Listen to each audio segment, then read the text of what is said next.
Shri Vijay Rupani foundation દ્વારા આજે સર્વરોગ નિદાન કેમ્પનું અહીંયા આયોજન થયેલું છે.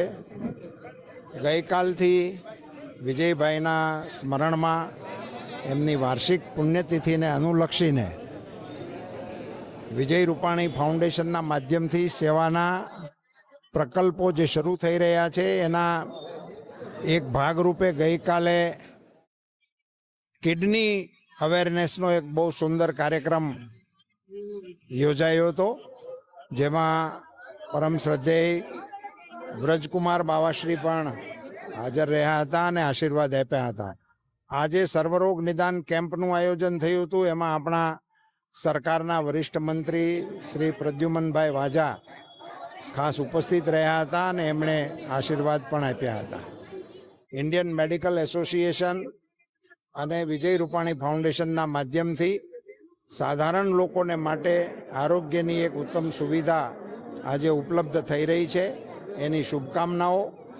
વિજય રૂપાણી ફાઉન્ડેશનના માધ્યમથી બાળકો માટે, યુવાનો માટે, મહિલાઓ માટે અને સિનિયર સિટીઝનોને માટે અલગ અલગ પ્રકારના સેવાકીય પ્રકલ્પોની આજે જાહેરાત વિજય રૂપાણી ફાઉન્ડેશન દ્વારા થઈ છે.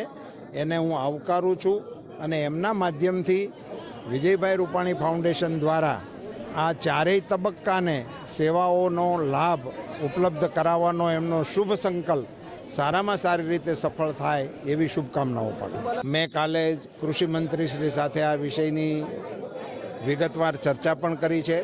માનનીય મુખ્યમંત્રીશ્રીના ધ્યાન ઉપર પણ આ વિષય છે જ. મારી પોતાની માન્યતા એવી છે કે રાજ્ય સરકાર ખેડૂતોના હિતને નુકસાન ન થાય એવા પ્રકારની નીતિ બનાવવા જઈ રહી છે અને આનો સુખદ ઉકેલ વહેલામાં વહેલી તકે સરકારશ્રી દ્વારા લાવવામાં આવે અને ખેડૂતો હેરાન ન થાય એવી અપીલ પણ આપના માધ્યમથી કરું છું.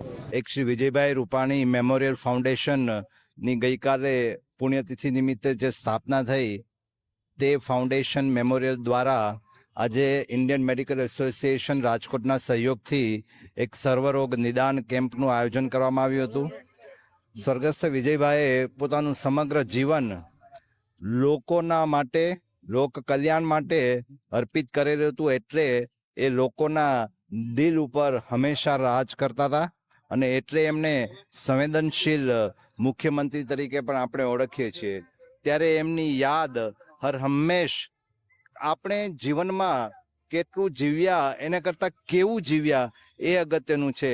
ત્યારે એને એક અમરાંજલિ એટલે લોકોના હૃદયમાં હંમેશા અમર રહી જાય એવા કાર્યો કરવાની એક ઉદ્દેશ્ય સાથે આ મેમોરિયલની સ્થાપના થઈ છે, જે યુવાનો માટે, મહિલાઓ માટે, પછાત વર્ગના અને ગરીબ લોકો માટે, સિનિયર સિટીઝનો માટે અલગ અલગ કાર્યક્રમોના આયામોનું આયોજન કર્યું છે. તે બદલ તેના ચેરમેન આપણે શ્રીમતી અંજલિબેન રૂપાણીને અને સમગ્ર ટ્રસ્ટને હું ખૂબ ખૂબ અભિનંદન આપું છું. તેની સાથે સાથે આજે બીજો એક કાર્યક્રમ અહીંના જાગૃત ધારાસભ્ય શ્રી ઉદયભાઈ કાનગડ દ્વારા લગભગ આ ચોથા વર્ષે બોર્ડના વિદ્યાર્થીઓને સન્માનવાનો કાર્યક્રમનું આયોજન કરેલું છે.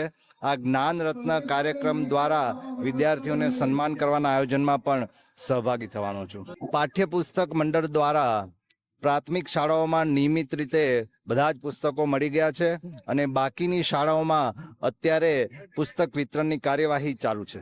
ધન્યવાદ.